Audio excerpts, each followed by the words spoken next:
हमारे नीति शास्त्रों में जीवन को सरल सुखी बनाने के लिए कई सुंदर सूत्र बताए गए हैं। उनमें से एक सूत्र है कि कुछ स्थितियों में तर्क नहीं बल्कि संबंध की संवेदनशीलता ज्यादा महत्वपूर्ण होती है।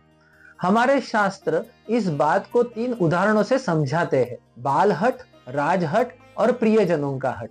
बालहट: रामायण में बालक राम ने माता कौशल्या से खेलने के लिए चांद मांगा था। हनुमान जी ने फल समझकर सूर्य की ओर छलांग लगा दी थी। बच्चों के हट में मासूमियत होती है, इसलिए उन्हें प्रेम से संभाला जाता है। राजहट: राजाओं के निर्णय कभी कभी कठोर होते हैं, जैसे आज के सरकारी नियम और कर, यह व्यवस्था बनाए रखने के लिए होते हैं। और तीसरा, प्रियजन का हट।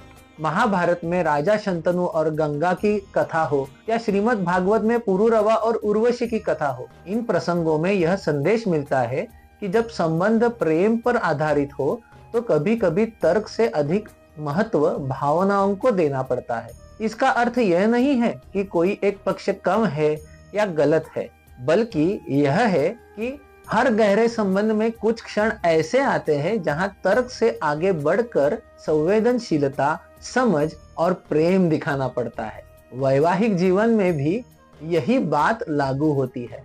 कभी पति को, कभी पत्नी को किसी एक की भावना को प्राथमिकता देनी पड़ती है।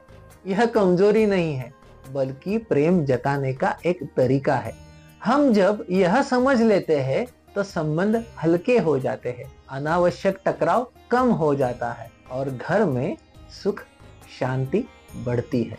तो मुस्कुराइए और अपने प्रियजन की भावनाओं को थोड़ा सा स्थान दीजिए। यही संबंध की सुंदरता है।